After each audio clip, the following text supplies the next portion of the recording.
Muy buenos dias to all of our YouTube Council members out there. Thank you for joining us for another round of virtual council with the Reviveolution.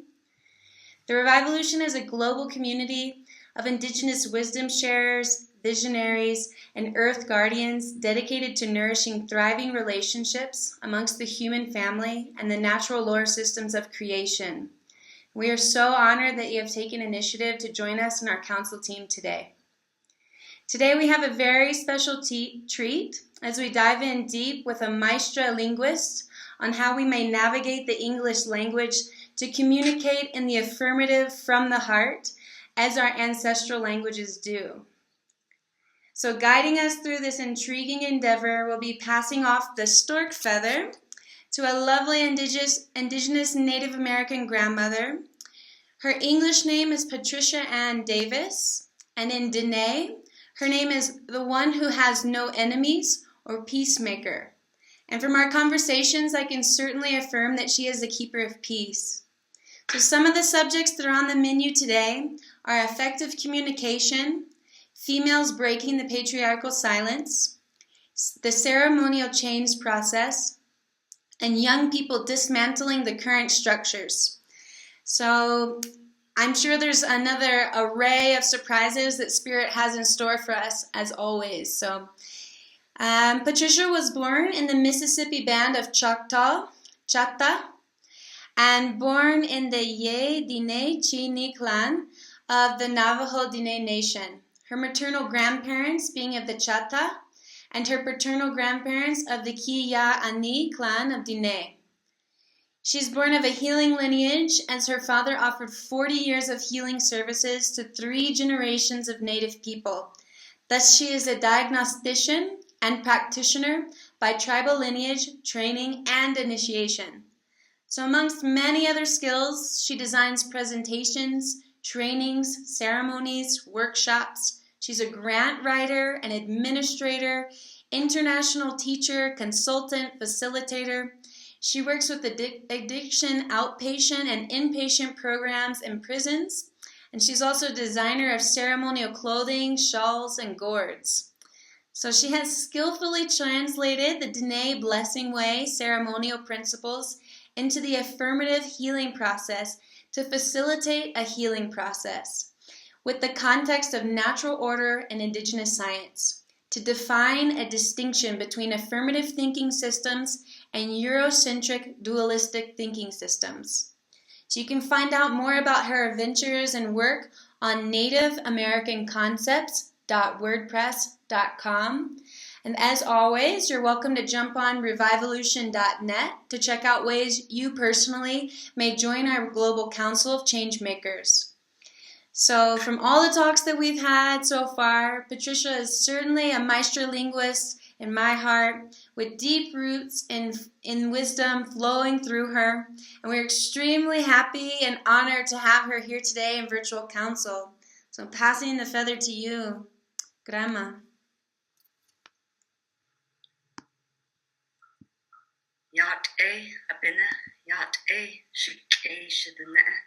All my relatives, Patricia Ann Davis and Shia, a Mississippi band of Choctaw and Shla, Tachi Bashulchin, Choctaw-Dineh Edishache, Kia Ani Edishanella, Biyan Dineh Biyaja and Shla, Doni Higle, Kudo Hojo Dole, Nahasan Hima, Jonah A. Yadilhil, Hashjel Tip, Hashjel One. Mahiaha, Shija Ashitadian, Ha Ah, Ah, Ha, Shad Ah, Nahokos, Ehozendo and Sahakesto, Nahat Abadil, Hojojik Ina, Dos Sehassan. Hojo Nasha Dolil, Hojo Nahasli, Hojo Nahasli, Hojo Nahasli, Hojo Nahasli. Thank you for inviting me. I have gratitude, and I'm acknowledging and appreciating Creator and creation. While I'm coming to you as an indigenous healer and teacher, I have also a background in working in the health and human services, in behavioral health, mental health, and social services for over 20 years. And have gone through the process of bachelor's in developmental clinical psychology from the University of Arizona, as well as a master's in whole systems design, systems theory, which is the language and techniques of creative change, and also to a doctorate in clinical psychology, but I didn't finish due to the resources and probably my age as well. Mm-hmm. In this times of awakening conscience, what I learned from these experiences, and especially my childhood, where I was born in Eastern Navajo Agency, and I'm registered with my father's tribe, which is the Navajo Nation. In these times of awakening conscience and breaking silence, notice that women all over the world are breaking silence to hierarchy and patriarchy. And so in this process, then we are all to remember and to awaken, to reclaim, to restore our inherent divinity, our inherent sovereignty, our inherent gifts, our inherent congruent whole brain thinking that we call ehwazin. It's talking about holy thinking and the appropriate function of our thinking. And so having this experience in the Western world, in the academic Western world, and also the actual work experience in the system, nothing works in that system because it's based on what is win-lose, and nobody wins, destructive and death-producing choices. Mm.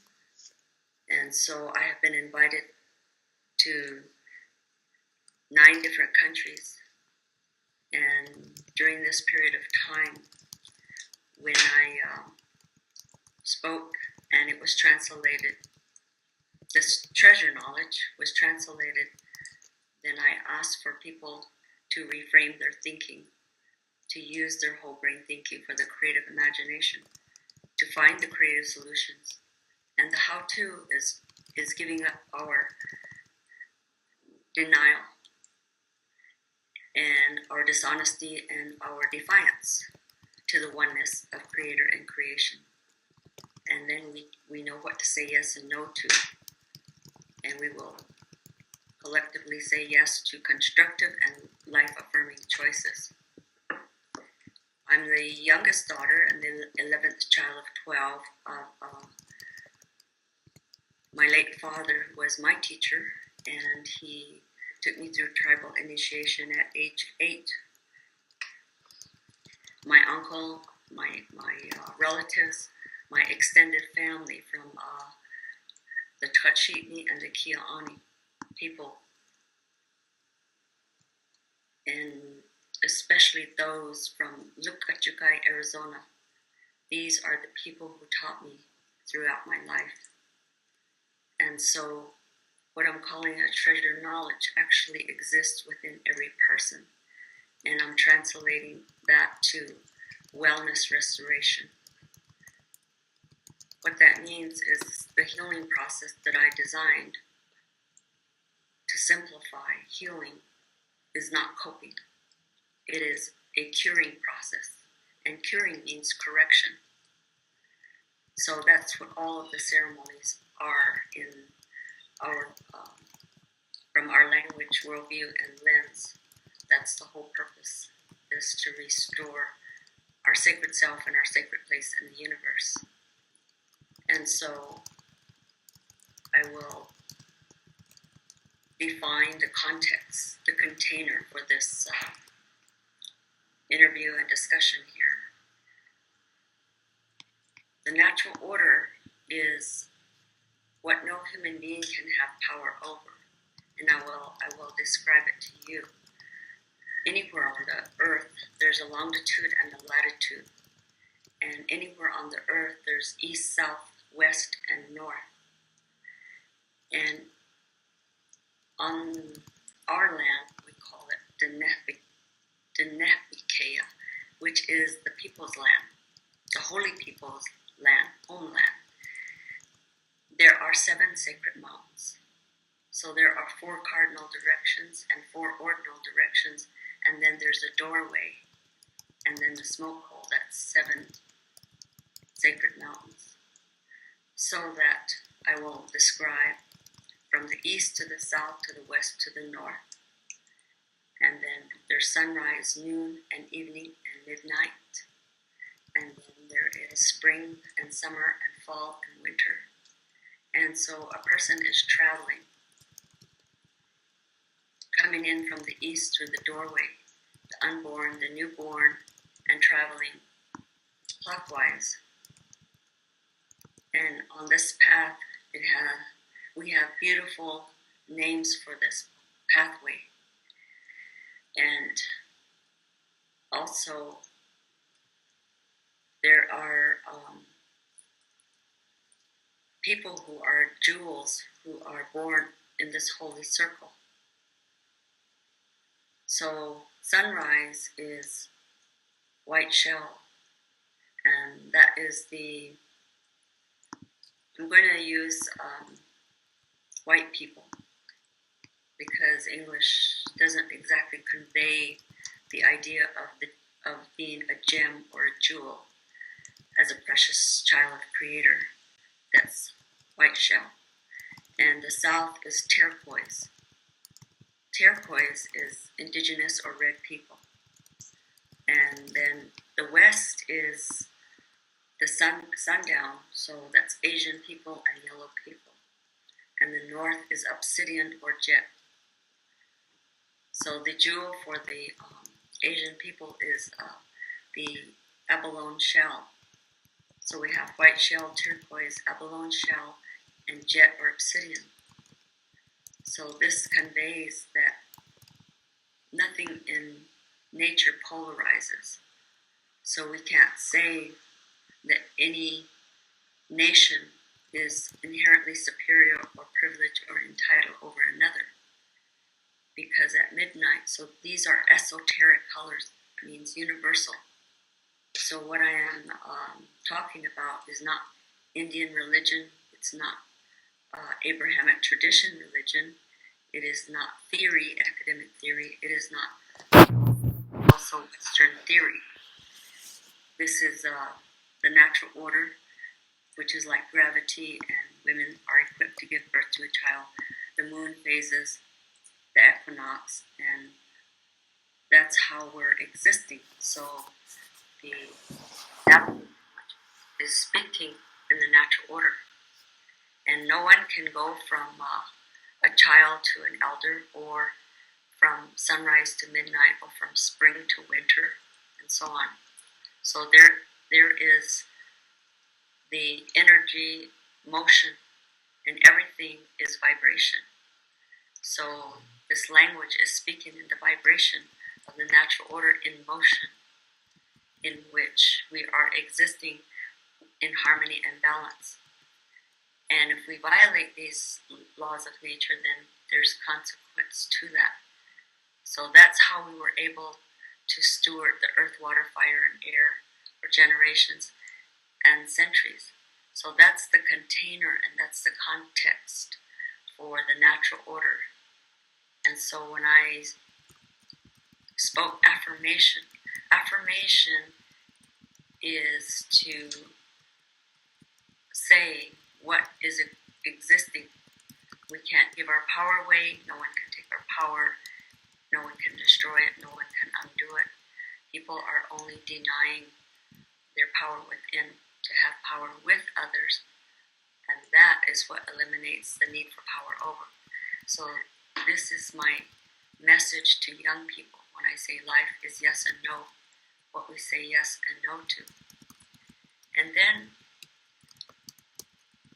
It was Einstein who said, I love this quote and I use it every time, all the time, that we cannot solve any problem with the same thinking that caused a problem. And so people don't know, and they don't know that they don't know that they're trapped and entrenched in a thinking system in which I'm calling Eurocentric dualistic. And Eurocentric means hierarchy, patriarchy. That means male dominate and female submit. And then it's dualistic, so it pits one person against the other in win-lose, and then there's no win.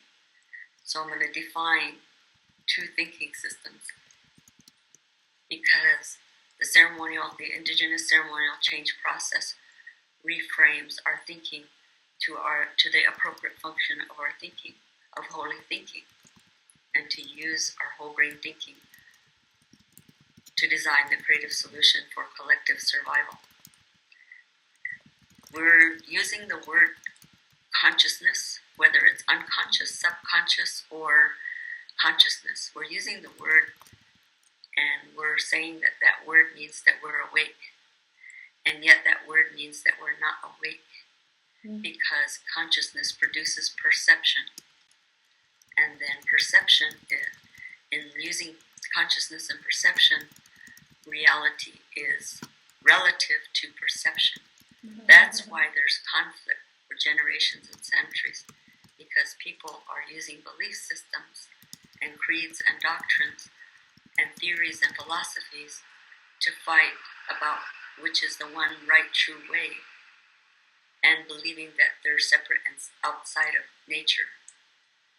And so this conflict, perpetual conflict, then there's no spiritual morality. So that's the thinking system I'm calling Eurocentric dualistic, but I have another name for it as well, and I call it the deficient self-image in an inverse thinking system. That doesn't mean opposite. Inverse means that it's hidden and twisted, and so that's what people are trapped and entrenched in, the thinking system that is twisted. And so our ceremonies, when we're diagnosing, we're naming the kinds of twistedness. And one of the most descriptive is a word that can be described and defined as people who use their five senses as a weapon against themselves and others. And so I've had to invent English terms and phrases to identify by using the art of making distinctions. And so that's what I'm doing right now in terms of there's two thinking systems, and I'm defining to you the thinking system that I also call the deficient self-image and the inverse thinking system, because inverse means that there's some external outside program to remediate someone's deficient self-image, whatever form it takes, like alcoholic or sinner or less than, any way that the person is defined as a deficient self-image, and then there's an external way to remediate them to some end state, like personal salvation or redemption or enlightenment or even civilization.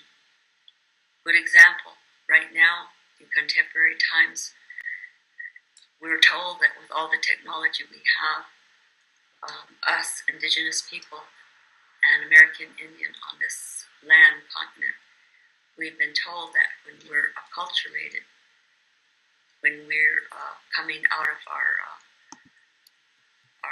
heathen state or primitive state, then we will be civilized, because it's the technology that's going to bring us this civilization. And if we look around us, then we know that that isn't true.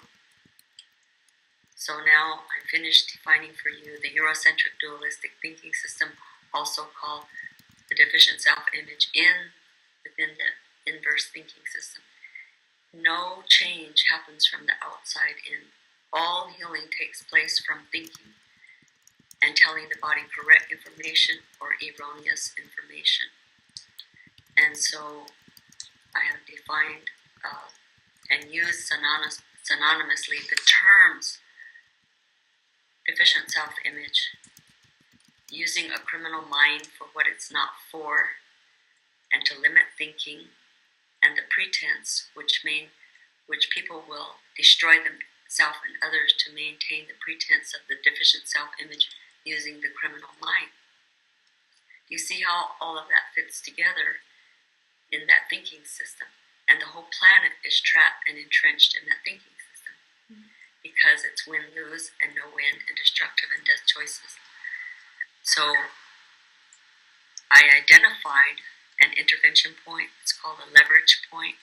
That means a small change that will make a big change, because the individual reflects, the macrocosm reflects, the microcosm reflects the macrocosm. They reflect. The macro also reflects the microcosm.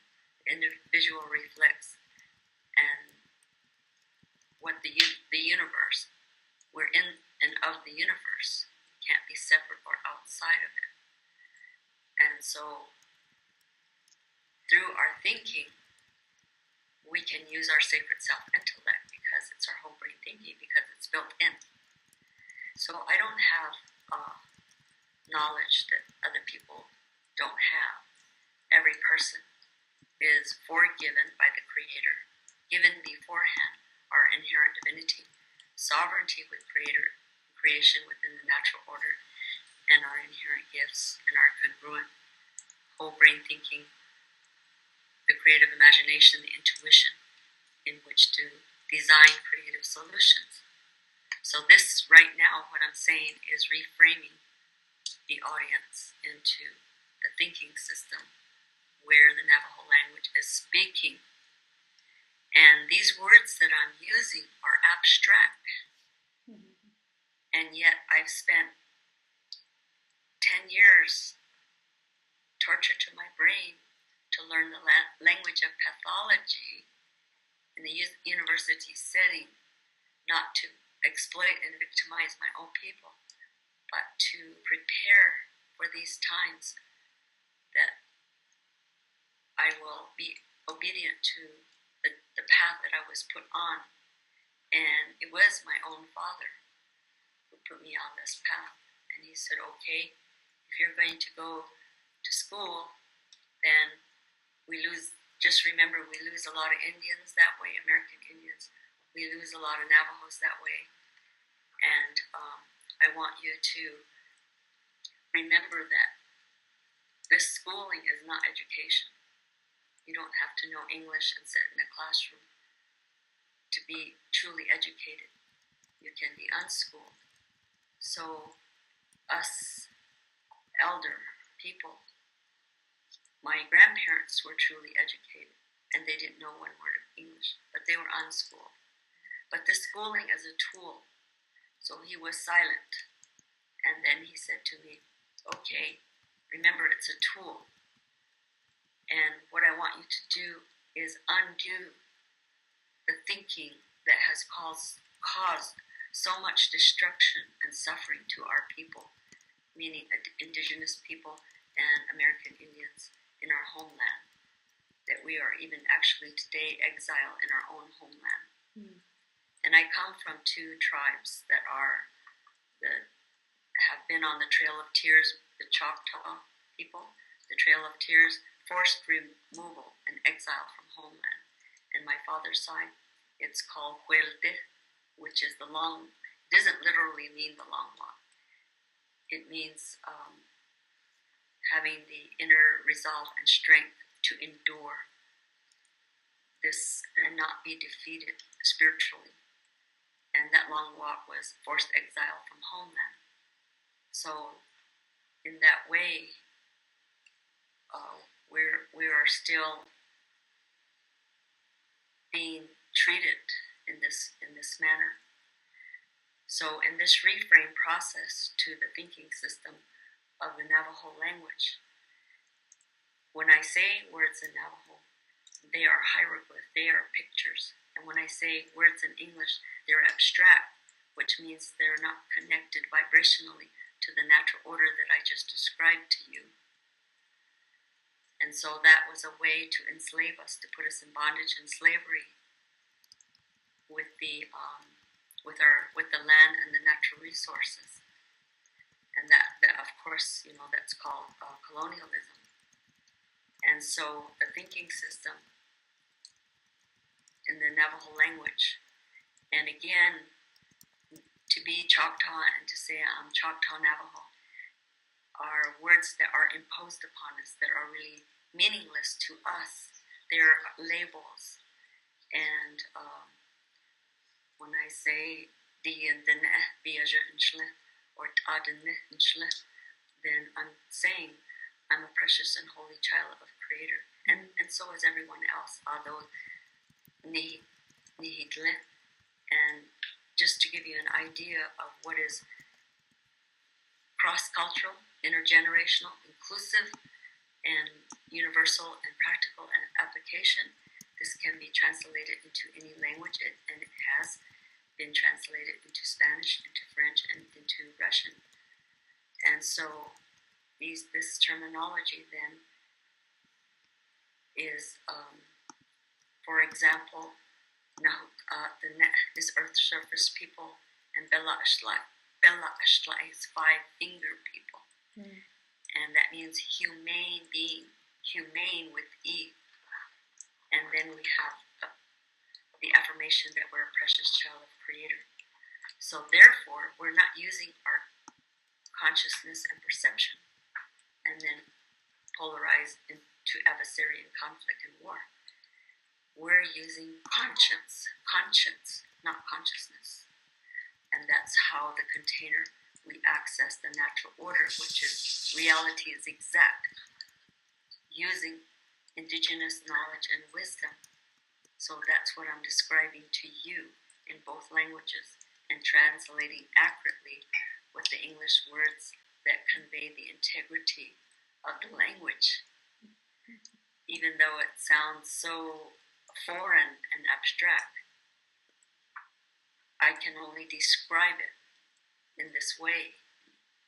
So consciousness and perception is not where the Navajo language speaks.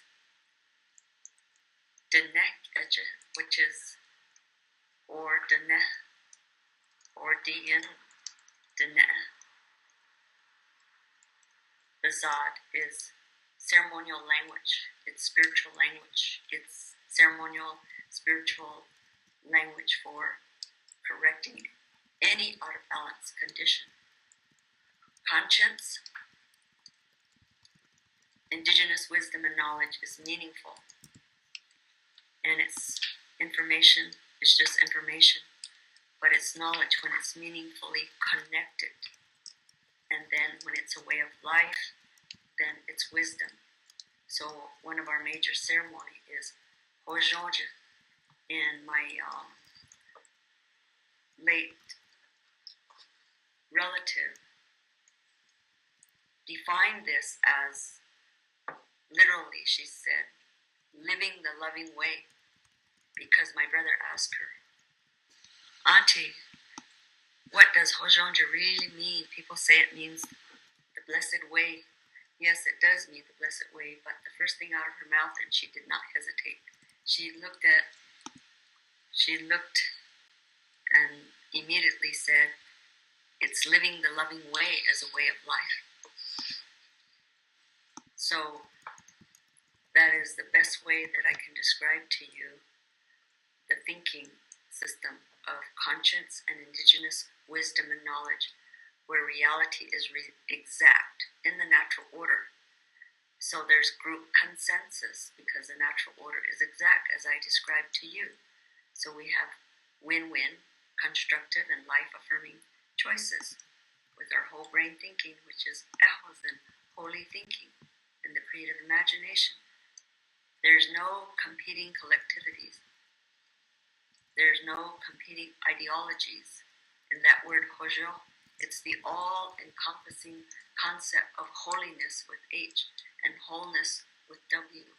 And no one can exist outside of or separate from it. But people who believe that, then we have a word, we have many words, but the main word is what I said earlier, twisted thinking, or people who use their thinking, their five senses, as a weapon against themselves and others. And so ceremonies correct thinking to tell their body correct information. And then we have spiritual morality, because there's group consensus with win-win, constructive and life-affirming choice. We're not here as a sacred and holy and precious child in harmony and balance with the earth, water, fire, and air. We're not here to lead people astray with false teaching and information, because it causes delay, it causes pain and suffering. And pain and suffering is not a spiritual path.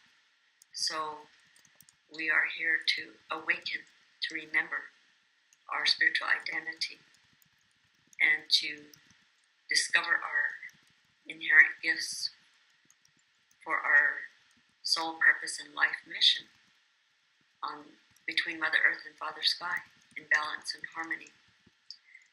Now,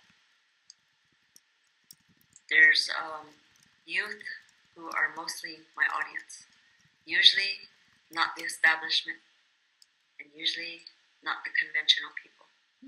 Mainly because I myself did not grow up in a conventional way or in the establishment. I'm a person who was never recruited to participate in my own demise, and that's what I tell young people. And so that they can have hope for the future and give them the legacy of life instead of the curse of death and war and drugs, and to use our resources accordingly and appropriately for its appropriate function, that we can design safe and supportive environment for youth to discover their inherent gifts, and then also to design safe and supportive environment for healthy expression of those gifts, and then to design safe and supportive environment for their right livelihood, that they would be rewarded for those gifts and the healthy expression of those gifts, for the healing of nations and the planet and humanity, because humanity and the planet and the environment is in peril. And we are awakening people who are ready, interested, willing to give up their denial of their oneness with Creator and creation. And that is why in all tribal languages we say we're all related, all my relatives, like that.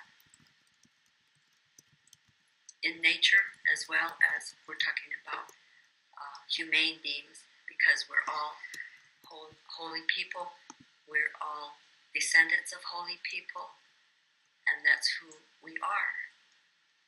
And to affirm that, we're using the 5 ceremonies from Five Finger People, and humane being is blessed way, every child. Think about it as I speak this. Any child, every child, and the whole planet needs a blessing way before birth and any time during life. After that, the person is going to go into the world and be contaminated in many ways, ingested and environmental toxins and poisons. And then there is cleansing and ceremony.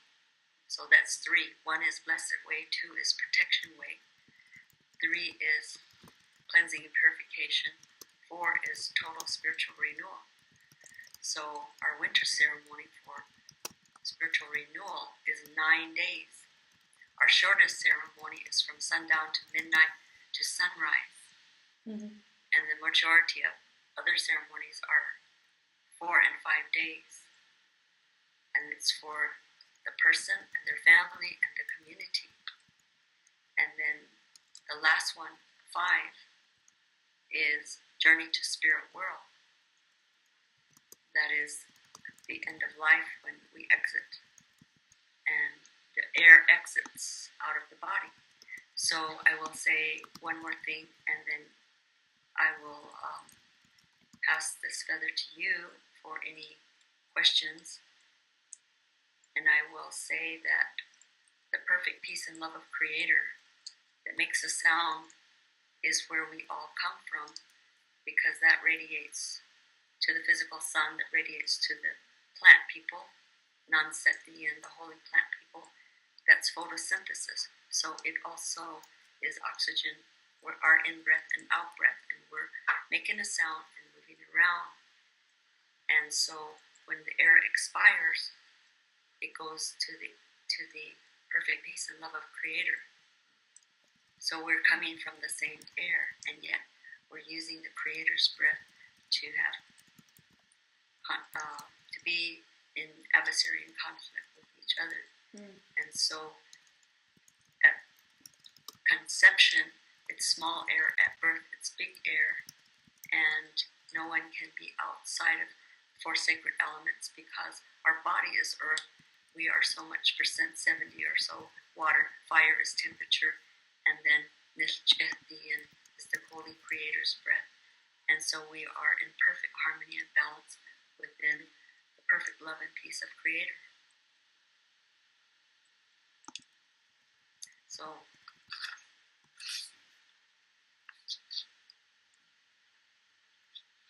Haylli, Pachamama. Well, the first thing that I'm noticing this entire time is that beyond the cells of everything vibrating in my body and absorbing, transmuting, and receiving further beyond the words information. I can feel it particularly in my heart space. And something that keeps coming to me as you speak is many reflections and parallels with Tibetan Buddhism and the teachings of dualism, non-dualism, the teachings of good thoughts, good heart, and good actions, which also parallel with the Andean wisdom here, Yachai Munai, and I forget the word for action. I'm noticing too, further understanding the way in which the indigenous people speak here, which my family, my father-in-law, my husband speak. And it's always, one thing that I've noticed when they speak English, when they speak Spanish, is they always say we. So we are going to the mountain means he himself is going to the mountain, but it's him, part of the unity, him with all of his ancestors. So if I'm walking alone, I still say we. And then just noticing further and further as you're expressing these words, just understanding more deeply the type of language that I'm around consistently here in the Sacred Valley.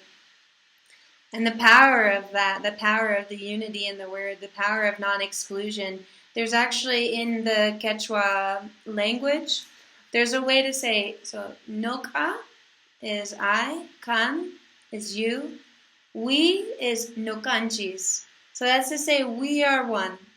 We are one and the same. So saying we is always inclusive. And there's actually a differentiation of 2 different ways to say we. So you can say we as an inclusion, or we meaning only you and I and not the rest of the people around. But more than not, we're always using nokanchis, which is all inclusive. It's very rare to use one that's non-inclusive. And so it's just thank you for the time and effort that you've put into studying and dissecting and articulating through the English language so that we can feel that vibration in a way.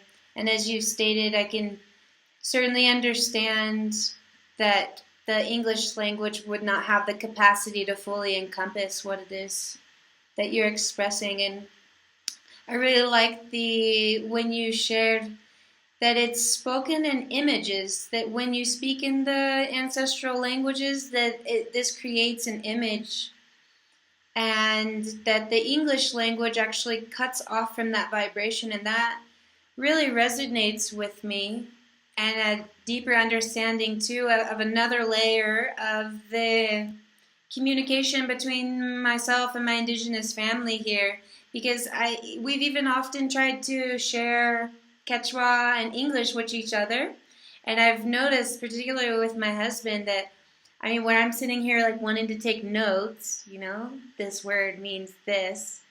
In Quechua, there's many different ways to sculpt one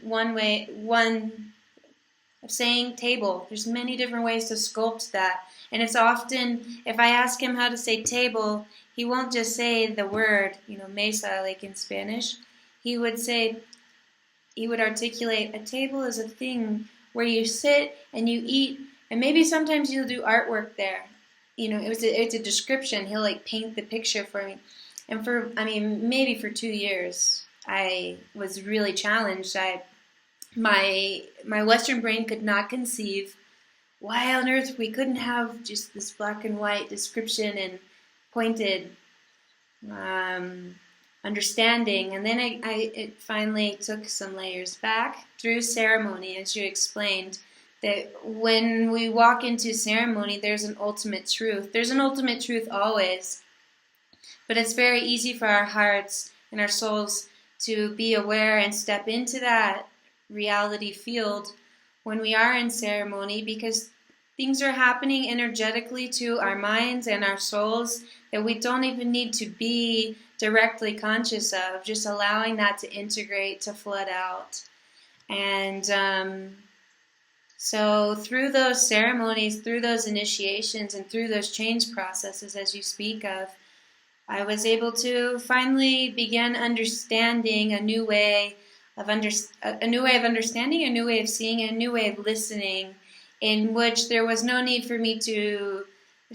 When I was trying to ask for what is mesa, that's a way of trying to control the words, control the information, and control the situation of what was being provided, rather than shifting my own consciousness to understand the way in which it was being provided, which was actually a more holistic way of thinking. And so in this moment, as you're speaking, I'm receiving those transmissions and deeper understandings, and actually having the ability to articulate what it is that I have been experiencing over the past 3 years, whereas before I did not feel able to articulate that process.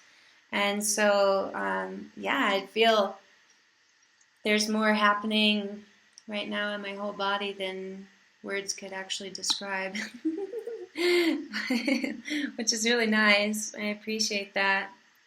And I'd like to make a distinction about Buddhism. Okay. And certainly, I am speaking from the lens of the unifying principles from any land and any language. Not the religion Buddhism, but the Buddha realization that pain and suffering is not a spiritual path. So the distinction is between the religion and the awakening, the remembering and the awakening. And also the use of the word conscious and consciousness is still prevalent when it's defining not awake. So what I've learned to do in English is to describe, and we can accurately describe something and convey with the same intention. And that's how we can simplify and get our message across with authenticity. And by the way, I have an audience here. So this authenticity gives us, meaning everyone, the truth-telling, the leveling, and the truth-telling gives us authenticity to be using authority, the energy of authority, the power of authority, which is not power over. It's not external power, that is, or brute force. That is not real power.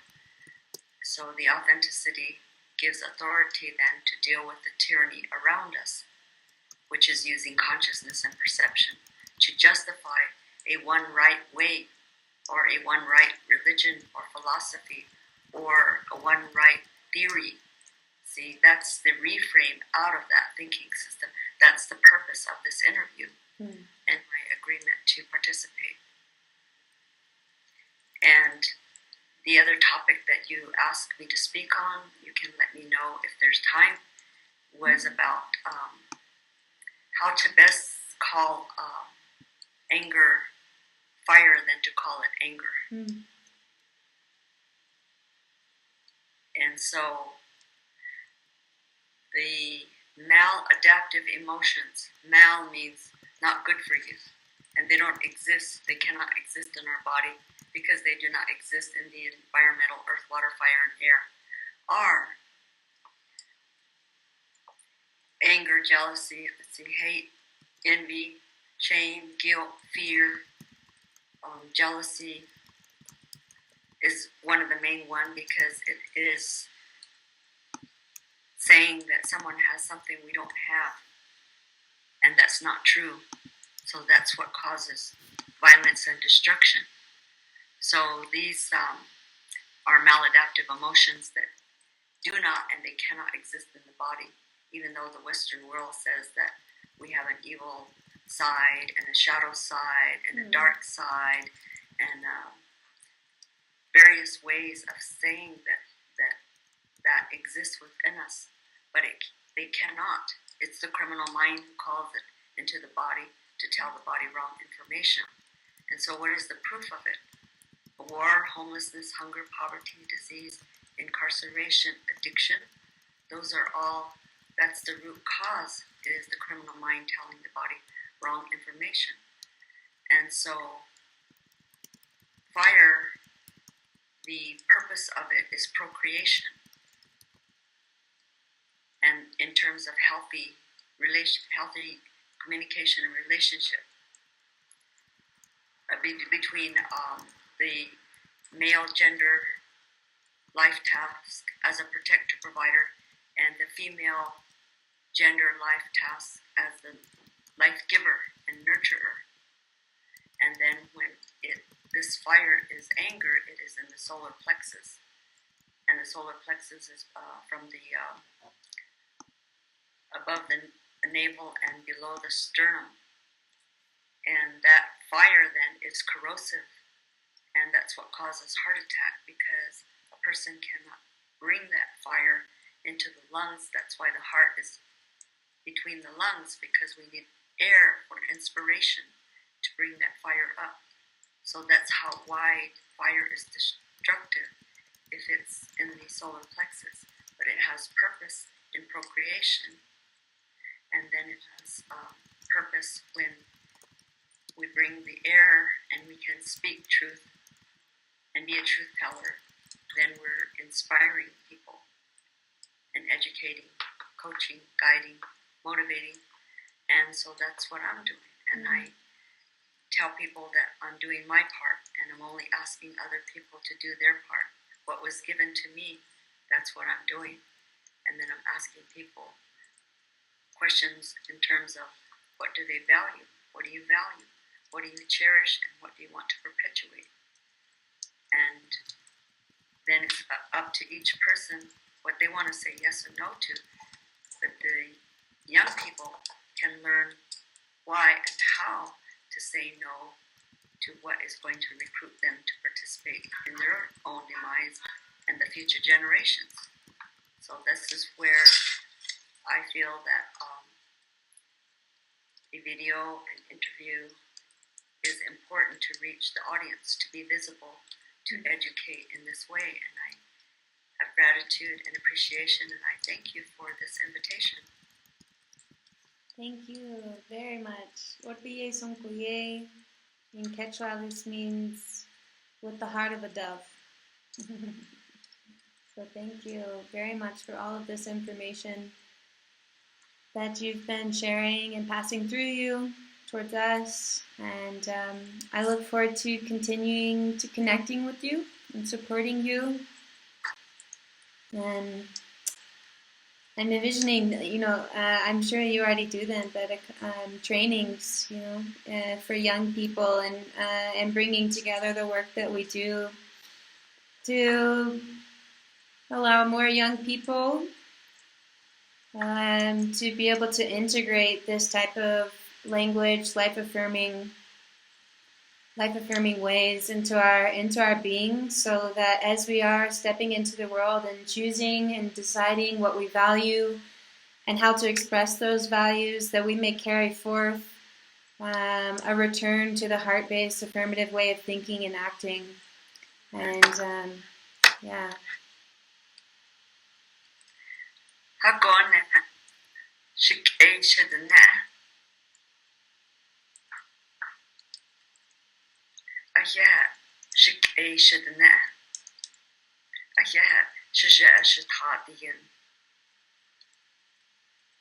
That's acknowledging and creator and creation.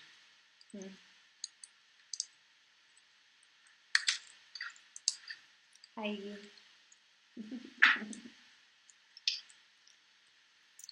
Let me see what I feel called to sing a song. And I'll just do it with my voice because I have no instruments around me. This is a song from the soul, from connected with the earth and connected with the mountains. The words are purely just vibration and have not been taught, but they're just here in the flow. Ushunaya we o we o anu anawe o nawe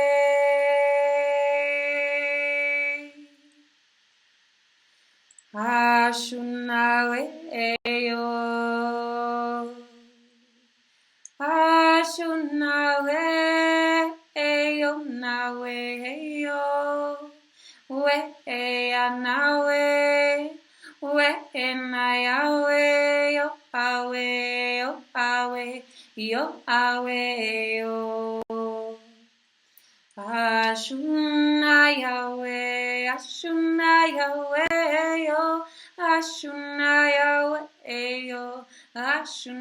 yawe, yo na. Kuna yawe.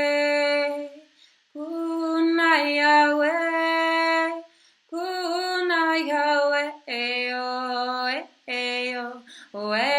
yo nawe, shushu anawe, shushu na Yahweh, shushu na Yahweh, yo, yo, yo,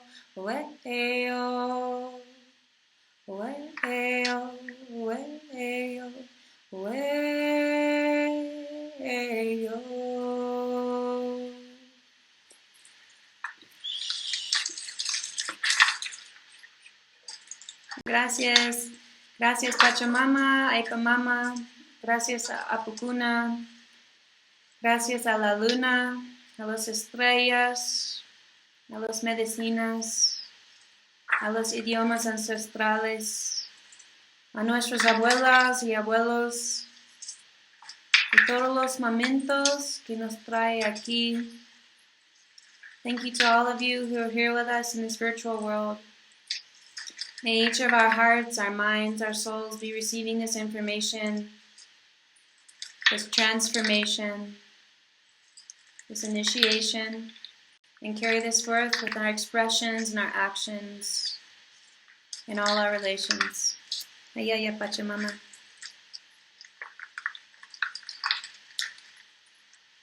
Gracias. And just as a reminder, if you'd like to connect more with Patricia, you're welcome to connect with her more on Native American, what is it? When I move back, Native American Concepts.wordpress.com. I'm sure she would be happy to hear from you, happy to work with you, happy for you to join in on her workshops and further supporting her work and checking out her beautiful artwork designs and supporting her in this way. And as always, you're welcome to join us on Reviveolution.net and find out more ways that you may support us, connecting with our elders, and bringing their wisdom into our daily actions, into this world, and transforming to come back into alignment with the natural lore of creation. So, muchas gracias. Thank you, Patricia. Thank you, Grandma. Ayaya.